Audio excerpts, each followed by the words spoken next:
హైదరాబాద్లోని ననక్రామ్గూడలో నూతనంగా నిర్మించిన తెలంగాణ రాష్ట్ర ఫైర్ సర్వీసెస్ విభాగం ప్రధాన భవనాన్ని సీఎం రేవంత్ రెడ్డి ప్రారంభించారు. గత 3 దశాబ్దాలుగా రాజకీయాలు ఎలా ఉన్నప్పటికీ హైదరాబాద్ అభివృద్ధి మాత్రం ఆగలేదని స్పష్టం చేశారు. హైదరాబాద్ నగరం ప్రపంచంతో పోటీ పడుతోందని అన్నారు.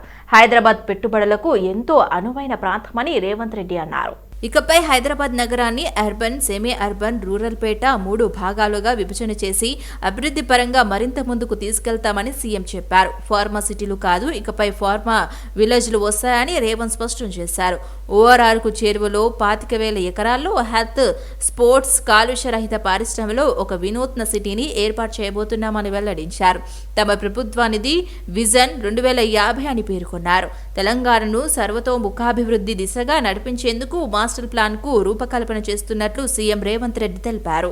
ఏ నగరంలో అయితే శాంతి భద్రతలు ఉంటాయో ఆ నగరానికే పెట్టుబడులు వస్తాయి. ఈ హైదరాబాద్ నగరంలో ఒకప్పటి వాతావరణం నుంచి బయటకు తీసుకొచ్చి మత కలహాల నుంచి శాంతి భద్రతల సమస్యను పరిష్కరించుకుంటూ ఆనాటి ప్రభుత్వాలు ఒక విధానాన్ని నెలకొల్పినాయి. కాబట్టి ఈరోజు ఈ స్థాయిలో మన నగరం పోటీ పడుతుంది. తప్పకుండా అది చంద్రబాబు నాయుడు గారు కావచ్చు, రాజశేఖర రెడ్డి గారు కావచ్చు, చంద్రశేఖరరావు గారు కావచ్చు. గత 30 సంవత్సరాలు 10 సంవత్సరాలు చంద్రబాబు నాయుడు, 10 సంవత్సరాలు రాజశేఖర రెడ్డి గారు, 10 సంవత్సరాలు చంద్రశేఖరరావు గారు. రాజకీయాలు ఎలా ఉన్నా, వాళ్ళ ఆలోచన విధానం ఎలా ఉన్నా, హైదరాబాద్ నగర అభివృద్ధి విషయంలో గత ప్రభుత్వాలు తీసుకునే నిర్ణయాలను కొనసాగించుకుంటూ ఇంకా మంచి నిర్ణయాలతోనే వాళ్ళు ముందుకెళ్ళిండ్రు. ఈ సాంప్రదాయం కొనసాగుతుంది.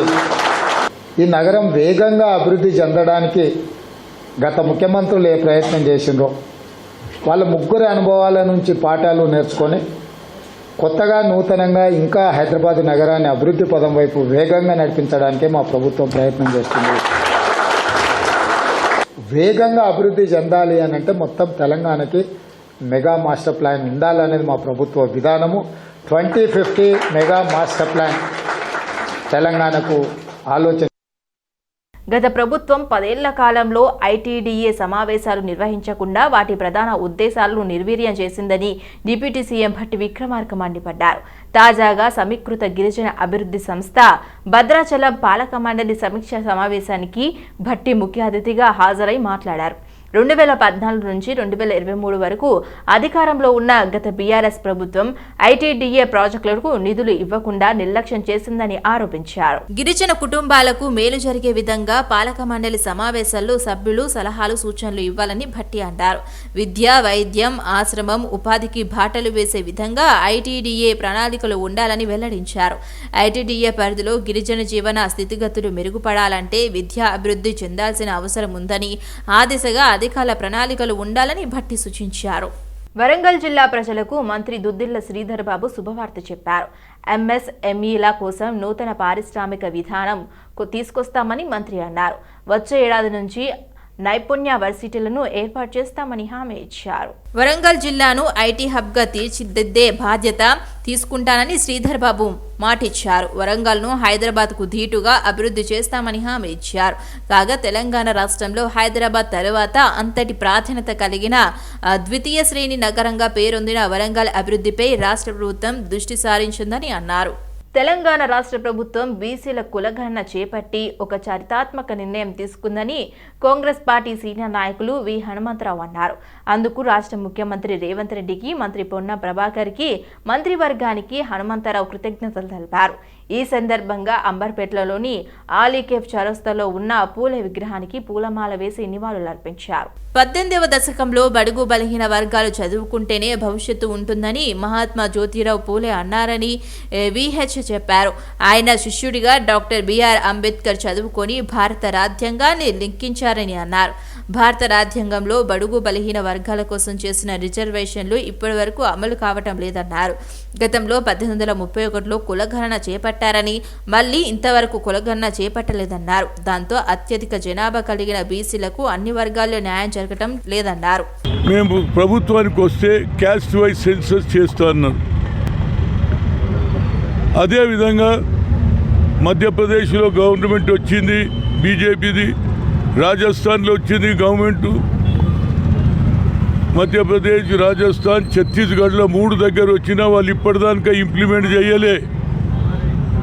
కానీ రేవంత్ రెడ్డి ముఖ్యమంత్రిగా అయిన తర్వాత మొట్టమొదటి కార్యక్రమం మొన్న జరిగినటువంటి అసెంబ్లీలో యునానిమస్ తీర్మానం బీసీ మినిస్టర్ అయినటువంటి పొన్నం ప్రభాకర్ నాయకత్వంలో మేము తప్పనిసరిగా కులగణన చేస్తాం, దానికి బడ్జెట్ కూడా కులగణన చేయడానికి కూడా రిలీజ్ చేయడం జరిగింది. ఇది ఒక శుభ సూచికం. రాహుల్ గాంధీ ఇంకోటి అన్నాడు, కులగణన అనేది ఎక్స్రే రిజర్వేషన్ తెచ్చినాం సోనియా గాంధీ దయ వల్ల. అదేవిధంగా సామాజిక న్యాయం అనే పార్లమెంట్ కమిటీలో ఎస్సీ, ఎస్టీ, ఓబీసీ ఉండే, కానీ రాహుల్ గాంధీ గారి ఆలోచన మేరకు మీరా కుమారికి చెప్పి సెపరేట్ చేయడం వల్ల ఇవాళ మేము డబుల్ డిజిట్ కూడా దాటలేము. కనుక ఏదైనా ఇది శుభ సూచకం. ఇది అయితే ఈ బడ్జెట్ ద్వారా ప్రజలకు న్యాయం జరుగుతుంది. జితనా ఇచ్చేదారి ఉత్తి భాగీదారి అన్నాడు. తప్పనిసరిగా రాహుల్ గాంధీ గారు చేసిన నిర్ణయం రేవంత్ రెడ్డి ఇంప్లిమెంట్ చేస్తున్నారు. ఆయనకు అదేవిధంగా మంత్రికి పొన్నం ప్రభాకర్కు హృదయపూర్వక ధన్యవాదాలు. అందుకుంటే మహాత్మా జ్యోతిరావు పూలే విగ్రహం దగ్గర ఆయననే ఆదర్శం అందరికీ. అందుగురించి ఆయన పూలతో సత్కారం చేసి వచ్చే తరం వారు గారు అన్ని జిల్లాలలో ఎక్కడెక్కడైతే తెలంగాణ రాష్ట్ర ఫైనాన్స్ కమిషన్ చైర్మన్గా సిరిసిల్ల రాజయ్య బాధ్యతలు స్వీకరించారు. కాంగ్రెస్ ప్రభుత్వంలో అందరికీ న్యాయం చేసే దిశగా ముఖ్యమంత్రి రేవంత్ రెడ్డి తన మీద ఎంతో నమ్మకం పెట్టి చైర్మన్గా నియమించడం సంతోషంగా ఉందని రాజయ్య తెలిపారు. బాధ్యతలను సక్రమంగా నిర్వహిస్తామని రాజయ్య అన్నారు. భారతదేశాన్ని స్వాతంత్ర్యం వచ్చిన తర్వాత కేంద్ర రాష్ట్ర ప్రభుత్వాలు ఏర్పడిన తర్వాత గ్రామ పంచాయతీలు అభివృద్ధి చెందలేదని రాజయ్య అన్నారు. మాజీ ప్రధాని రాజీవ్ గాంధీ 73-74 చట్టం చేయడం ద్వారా రాజ్యాంగ సవరణ చేసి స్థానిక సంస్థకు నిధులు కేటాయింపులు కృషి చేస్తానని తెలిపారు. గత బీఆర్ఎస్ 10 సంవత్సరాల పాలనలో గ్రామ పంచాయతీలను, మండల పంచాయతీలను, జిల్లా పంచాయతీలను నిర్వీర్యం చేశారు. స్థానిక సంస్థకు నిధులు కేటాయించకుండా ఇబ్బందులు పెట్టారని విమర్శించారు. రాష్ట్రంలో ఒక ప్రభుత్వం ఏర్పడి కేంద్రంలో ఒక ప్రభుత్వం ఏర్పడినంత మాత్రాన గ్రామాలు అభివృద్ధి చెందవని, గ్రామ స్వరాజ్యమే దేశ స్వరాజ్యమని భావించి అధికార వికేంద్రీకరణ జరగాలని రాజీవ్ గాంధీ గారు ఒక చారిత్రాత్మకమైన నిర్ణయం తీసుకొని 73-74 రాజ్యాంగ సవరణ చేసి అధికారాన్ని ప్రజల వద్దకు తీసుకుపోవాలని, ప్రజలే ఈ దేశానికి ప్రభువులు కావాలని, ప్రజాస్వామ్యానికి అట్టడుగు వ్యవస్థ అయిన పునాది అయినటువంటి గ్రామ పంచాయతీలు ఆర్థిక పరంగా బలోపేతం కావాలని, ప్రతి రాష్ట్రానికి ఒక ఫైనాన్స్ కమిషన్ ఉండాలని, అధికారం కూడా రొటేట్ కావాలని, ఏ కుటుంబంలో ఏ ఇంటినో పరిమితం కాకూడదని రొటేషన్ పద్ధతిని ఆవిష్కరించుకుంటూ సభ్య సమాజంలో సగభాగమైన మహిళలకు కూడా 33% రిజర్వేషన్ కల్పించాలని,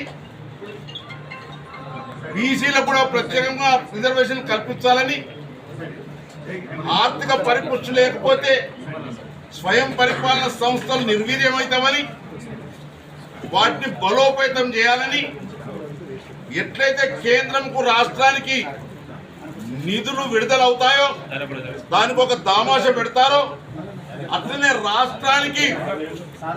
గ్రామీణ నేపథ్యంలో ఉన్న సీఎం రేవంత్ రెడ్డి నాయకత్వంలో గ్రామాల అభివృద్ధికి ఫైనాన్స్ కమిషన్ ద్వారా మెరుగైన సేవలు అందిస్తామని కమిషన్ మెంబర్ సంఖ్యపల్లి సుధీర్ రెడ్డి అన్నారు.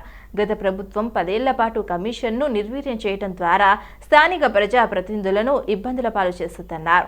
వివిధ ఆర్థిక సంస్థలో పనిచేసిన అనుభవంతో కమిషన్ను సమర్థవంతంగా నడిపిస్తామంటున్న సుధీర్ రెడ్డితో మా bureau chief Srinivas face to face.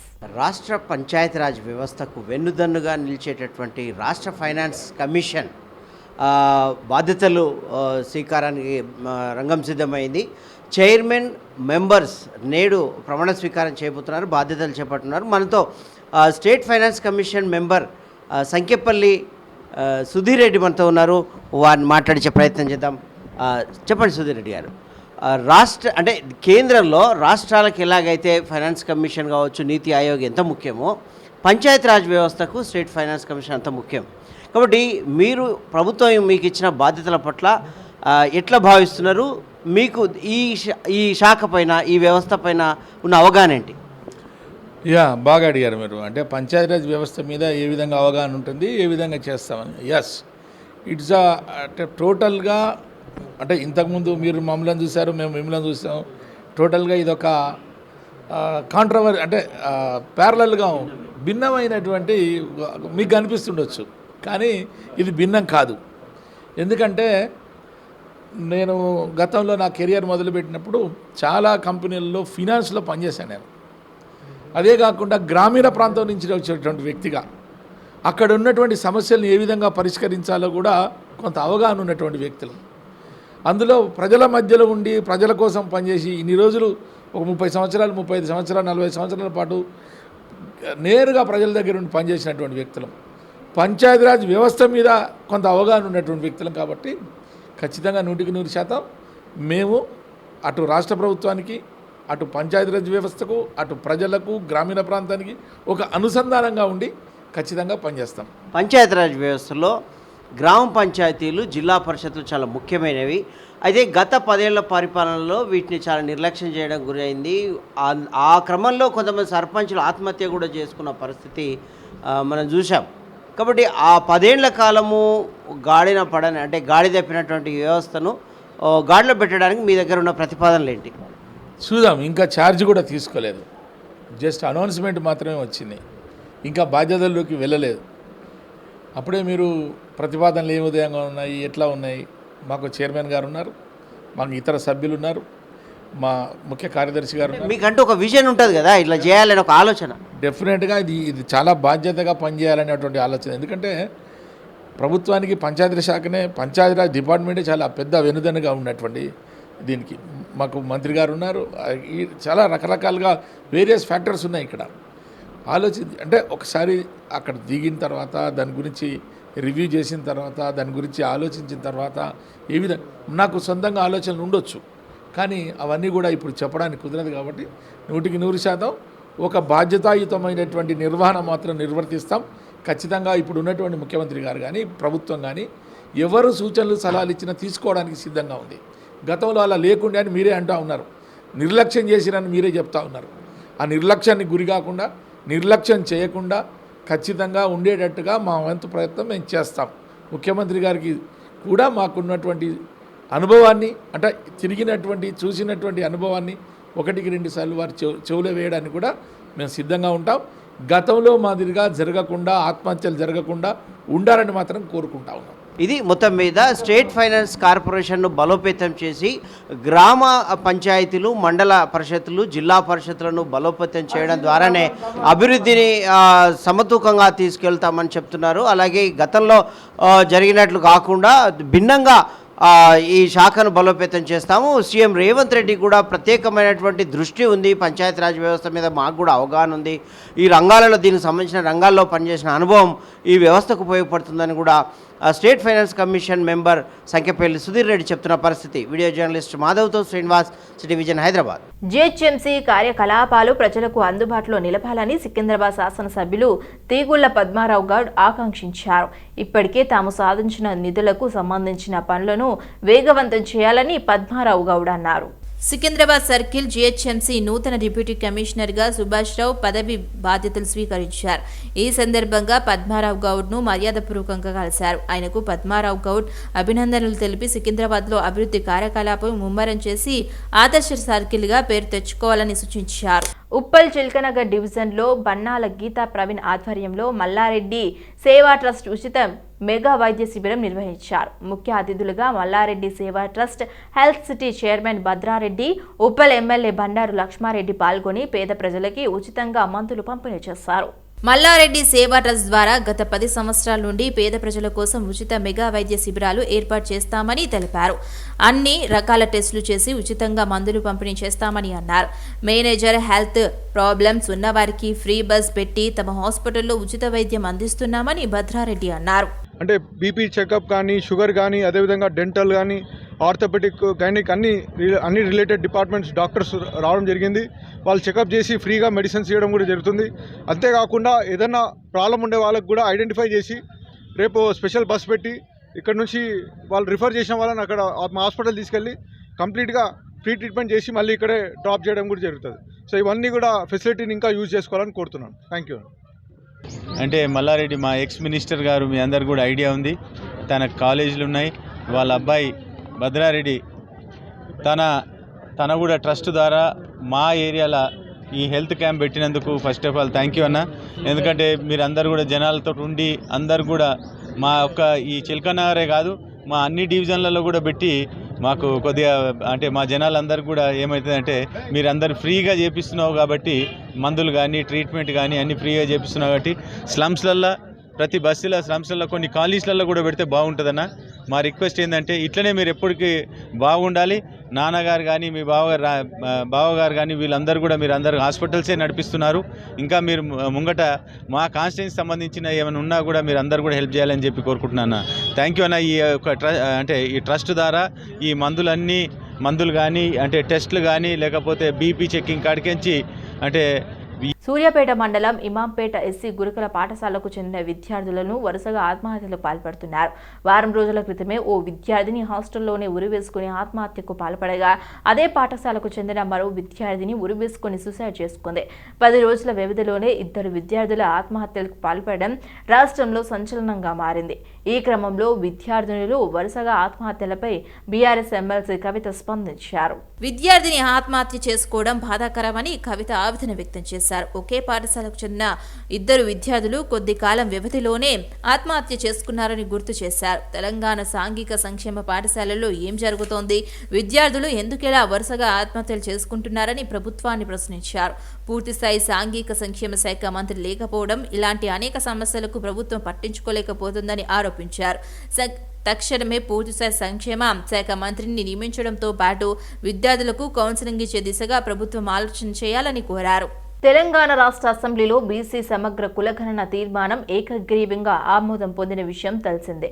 ఈ సందర్భంగా బీసీ పొలిటికల్ జేఏసీ ఆధ్వర్యంలో గన్ పార్క్లోని అమరవీరుల స్తూపం వద్ద సీఎం రేవంత్ రెడ్డి, బీసీ సంక్షేమ శాఖ మంత్రి పొన్నం ప్రభాకర్ చిత్రపటాలకు పాలాభిషేకం చేశారు నేతలు. దేశ ప్రధాని బీసీ కులస్తుడై ఉండి బీసీలను పట్టించుకున్న పాపాన పోలేదని JAC state chairman Rachala Yugandhar Goud అన్నారు. కాంగ్రెస్ పార్టీ ఎన్నికల మేనిఫెస్టోలో పెట్టిన విధంగానే రాష్ట్రంలో కులగణనకు అసెంబ్లీలో తీర్మానం చేసిందన్నారు. ప్రగతి భవన్ పేరు మార్చి మహాత్మా జ్యోతిరావు పూలే పేరు పెట్టడం సంతోషంగా ఉందన్నారు. బీసీలు చదువులో ముందుకు రావాలని ప్రతి నియోజకవర్గంలో బీసీ గురుకుల పాఠశాలను ప్రభుత్వం ఏర్పాటు చేస్తుందని తెలిపారు.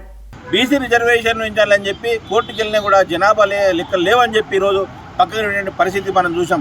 కాబట్టి ఈరోజు దానికి అనుగుణంగా ఈరోజు బీసీ కులగణన ఎంతని తెలిస్తే దాని ప్రకారంగా బీసీల రిజర్వేషన్లు కానీ బీసీ ఉద్యోగాల్లో రాజకీయాల్లో చట్టసభలో రిజర్వేషన్లు కూడా ఈరోజు ఉండడానికి ఇది ఒక ముందడుగు పడ్డదని చెప్పి మేము ఈరోజు పొలిటికల్ జేఏసీ పక్షాన భావిస్తూ ఉన్నాం. అదేవిధంగా కాంగ్రెస్ పార్టీ ఎన్నికల మేనిఫెస్టోలు ఇచ్చిన హామీ ప్రకారం ఈరోజు బీసీ గణన తీసుకొచ్చింది, బీసీ బిల్లును కూడా ప్రవేశపెట్టింది. కాబట్టి ఈరోజు గతంలో బీజేపీ ప్రభుత్వం ఎన్నో మాటలు చెప్పింది, బీసీ ప్రధానిగా ఉండి కూడా ఈరోజు బీసీ గణనకు ఒప్పుకుంటలేరు వాళ్ళు. మరి గతంలో చంద్రశేఖరరావు ముఖ్యమంత్రి ఉన్నప్పుడు కూడా సమగ్ర కుటుంబ సర్వే చేసి 2014 ఇంతవరకు అవి వెల్లడించకుండా ఈరోజు తన వద్దనే పెట్టినటువంటి పరిస్థితి ఈరోజు చూసాం. కాబట్టి ఈరోజు కాంగ్రెస్ పార్టీ మాత్రం ఇచ్చిన హామీ ప్రకారం ఈరోజు మొదటి బడ్జెట్ సమావేశాల్లోనే ఈరోజు బీసీ సమగ్ర బిల్లులకు ఓకే చెప్పడం ఈరోజు బీసీల విజయంగా మేము భావిస్తూ ఉన్నాం. బీసీలంతా కూడా ఈరోజు తెలంగాణ రాష్ట్ర ముఖ్యమంత్రి రేవంత్ రెడ్డి గారికి అదేవిధంగా కాంగ్రెస్ పార్టీకి కూడా ఈరోజు రుణపడి ఉంటాం. ఖచ్చితంగా వచ్చే ఎన్నికల్లో కూడా బీసీలంతా కూడా ఈరోజు కాంగ్రెస్ పార్టీకి మద్దతునిస్తామని చెప్పి ఈ సందర్భంగా తెలియజేస్తా ఉన్నాం. రంగారెడ్డి జిల్లా మహేశ్వర నియోజకవర్గం కాంగ్రెస్ ఇన్ఛార్జి కిచ్చెన్న గారి లక్ష్మారెడ్డి సమక్షంలో మీర్పేట్ కార్పొరేటర్ నరేందర్ కుమార్తో సహా పలువురు నేతలు కాంగ్రెస్లో చేరారు. ఈ సందర్భంగా కిచ్చెన్న గారి లక్ష్మారెడ్డి మాట్లాడారు. పార్లమెంట్ ఎన్నికల తర్వాత బీఆర్ఎస్ పార్టీ కనుమరుగు అవుతుందని ఇచ్చిన హామీలను సీఎం రేవంత్ రెడ్డి నాయకత్వంలో అమలు చేస్తామని లక్ష్మారెడ్డి అన్నారు. బీజేపీ బీఆర్ఎస్ శ్రేణులు కాంగ్రెస్లో చేరి తమ ప్రాంతాల అభివృద్ధికి పాటుపడాలని ఆయన కోరారు. ఈ కార్యక్రమంలో బడంగ్పేట్ కార్పొరేషన్ నాయకులు చిగురింత నరసింహారెడ్డి, వంగేడి ప్రభాకర్ రెడ్డి సహా మీర్పేట్ బడంగ్పేట్ కార్పొరేషన్ నాయకులు పాల్గొన్నారు. ఏఐఎస్ఎఫ్ మేడ్చల్ జిల్లా సమితి అక్షిత ఫౌండేషన్ ఆధ్వర్యంలో ఏడీఆర్ఎం బ్లడ్ బ్యాంక్ వారి సహకారంతో ఛత్రపతి శివాజీ జయంతి సందర్భంగా ఉప్పల్ డిపో ఐఏఎస్ఎఫ్ కార్యాలయం వద్ద రక్తదాన శిబిరాన్ని ఏర్పాటు చేశారు. ఈ కార్యక్రమంలో 50 మంది విద్యార్థులు, యువత రక్తదానం చేశారు. మత సామరస్యానికి ప్రతీక ఛత్రపతి శివాజీ మహారాజు అని, అన్ని వర్గాల ప్రజల కోసం, వారి అభ్యున్నతి కోసం పాటుపడిన గొప్ప యోధుడని, దేశంలో ఉన్న యువత వారిని ఆదర్శంగా తీసుకుని అనేక కార్యక్రమాలు నిర్వహిస్తున్నారని అన్నారు. రక్తదాన శిబిరాలు ఏర్పాటు చేయడంతో ఆపదలో ఉన్న వారికి రక్తదానం చేయడం ద్వారా ఒక ప్రాణాన్ని కాపాడవచ్చని అన్నారు. ఇంకా అనేక సేవా కార్యక్రమాలు నిర్వహించాలని తెలిపారు. ప్రత్యేకమైన ధన్యవాదాలు తెలుపుకుంటూ ఇలాంటి కార్యక్రమాలు చేయడం చాలా గర్వనీయం. ఎందుకంటే ఛత్రపతి శివాజీ లాంటి పెద్ద మనుషుల్ని మనం గుర్తు చేసుకొని మన చరిత్రని మనం తిరగరాసుకుంటే మన యువత కూడా ఒక మంచి దారిలో పోతుంది, మన దేశానికి ఒక మంచి భవిష్యత్తు వస్తుందనేసి ఇలాంటి కార్యక్రమాలు చేస్తున్న లక్ష్మణ్ గారికి, అలాగే ఆరిఫ్ గారికి, చిట్టు గారికి, అక్షిత ఫౌండేషన్ ప్రతి సభ్యులకి పేరు పేరున ధన్యవాదాలు తెలుపుకుంటూ నమస్కారం. అయోధ్య బాలరాముడి దర్శనం కోసం పటాన్చెరు నియోజకవర్గం నుండి 220 మంది భక్తుల బృందం అయోధ్యకు బయలుదేరి వెళ్లారు. 500 సంవత్సరాల హిందువుల కలను సాకారం చేసి ప్రతి భారతీయుడికి బాలరాముడి దర్శనం కలిగించాలని కేంద్ర ప్రభుత్వం ప్రత్యేక రైళ్లను ఏర్పాటు చేస్తుంది. అందుబాటులో భాగంగా పటాన్చెరు నుండి 220 మంది బృందం అయోధ్య వెళ్తున్నట్లు బృందానికి నాయకత్వం వహిస్తున్న శ్రీనివాస్ గుప్తా అన్నారు. ప్రతి ఒక్కరు కూడా హిందూ మత ఔన్నత్యాన్ని గుర్తించి హిందూ ధర్మ పరిరక్షణకు ప్రతి ఒక్కరు పాటుపడాలని శ్రీనివాస్ గుప్తా అన్నారు. 500 సంవత్సరాల భారతీయుల కళ నెరవేరిన ఈ సందర్భంలో మన కేంద్ర ప్రభుత్వం సామాన్యుడికి సైతం ఆ బాలరాముని దర్శనం చేపిద్దామనే సత్సంకల్పంతో ప్రతి పార్లమెంటుకు ఒక ట్రైన్ను ఏర్పాటు చేయడం జరిగింది. ఇందులో భాగంగా ఈరోజు ఆ బాలరాముని దర్శనం చేసుకునే భాగ్యం మా పటాన్చెరు నియోజకవర్గ ప్రజలకు దక్కింది. ఇందుకు ఆ ప్రధానమంత్రి నరేంద్ర మోడీ గారికి పటాన్చెరు నియోజకవర్గం తరపున ధన్యవాదాలు తెలుపుతున్నాం. ఏ జన్మలో ఏ అదృష్టం చేసుకున్నామో కానీ ఆ రామునికి సేవ చేసుకునే భాగ్యం ఈరోజు మాకు దక్కింది. సదా ఆ రాముని సేవలో తరించాలని చెప్పి మనస్ఫూర్తిగా అందరినీ కోరుకుంటూ, అందరూ దయచేసి ఇప్పటి నుండి, అంటే మనం ఒకరిని ఉద్దేశించి మాట్లాడడం కాదు, సందర్భం వచ్చింది కాబట్టి మన హైందవ ధర్మాన్ని కాపాడుకునే బాధ్యత మన మీదనే ఉంది కాబట్టి అందరూ హిందువుగా పుట్టినందుకు గర్వించదగ్గది. ప్రపంచంలోనే ఎవరు ఏది కనిపెట్టక ముందు మన పూర్వీకులు ప్రతి ఒక్కటి దివ్య దృష్టితో చూసి ఇక్కడ ఏం జరుగుతుంది అనేది చెప్పడం జరిగింది. మనం సూర్యగ్రహణం కానీ, చంద్రగ్రహణం కానీ, నక్షత్రాలు కానీ, సూర్యచంద్రుల గురించి ప్రతి ఒక్క విషయం కూడా ఇప్పుడు అత్యధిక పరిజ్ఞానంతో వీళ్ళు కనుక్కుంటున్నది ఎప్పుడో మన పూర్వీకులు కనుక్కున్నారు. మన ధర్మం అంత గొప్పది. దయచేసి అందరికీ చేతులు జోడించి నమస్కరిస్తూ చెప్తున్నాను, మన ధర్మాన్ని కాపాడుకుందాం, రేపటి తరాన్ని కాపాడుకుందాం. జై హింద్. మెదక్ పార్లమెంటు నుంచి 1344 మంది ఈ ట్రైన్లో వెళ్తున్నారు. రామభక్తులకు సంబంధించి ప్రత్యేక రైలును ఏర్పాటు చేయడం జరిగింది. గ్రామ ప్రజలంతా సుఖశాంతులతో ఉండాలని రాజశ్యామల యాగం నిర్వహిస్తున్నట్లు ఇంద్రేశం గ్రామ ఉప సర్పంచ్ బండి శంకర్ అన్నారు. ప్రధాన అర్చకులు మణిక్ శర్మ ఆధ్వర్యంలో అర్చక బృందం వేద మంత్రోచ్చరణల మధ్య వైభవంగా జరిగింది. సూర్యోదయంలో ప్రారంభమైన చివరగా సూర్యాస్తమంలో పూజ పరిసమాప్తమైంది. ఈ కార్యక్రమానికి గ్రామవాసులు భారీగా హాజరై అమ్మవారి దర్శనం చేసుకున్నారు. మధ్యాహ్న భక్తులకున్న అన్నప్రసాద వితరణ చేశారు. గ్రామ ప్రజలు సుఖశాంతుల కోసం హోమం నిర్వహించడం చాలా సంతోషంగా ఉందని స్థానికులు తెలిపారు. బండి శంకర్ను అందరూ అభినందించారు. అనేక మంది ఋత్వికులు కూడా భాగస్వాములై, అనేక మంది భక్త మహాశైలందరూ కూడా భాగస్వాములైనారు. రాజముఖే రాజద్వారే, ఆ రాజమాతంగేశ్వరి అయినటువంటి యొక్క అమ్మవారు చల్లని దయ లోకం మీద ఉండి లోకాన్ని ఎల్లప్పుడూ కూడా సుభిక్షంగా ఉండి పాడి పంట క్షేత్రములన్నీ కూడా సుభిక్షంగా ఉండడానికి ఇట్టి యాగాన్ని నిర్వహిస్తూ ఉంటారు. కనుక ఈరోజు జరుపుకోవడం చాలా మహదానందదాయకం.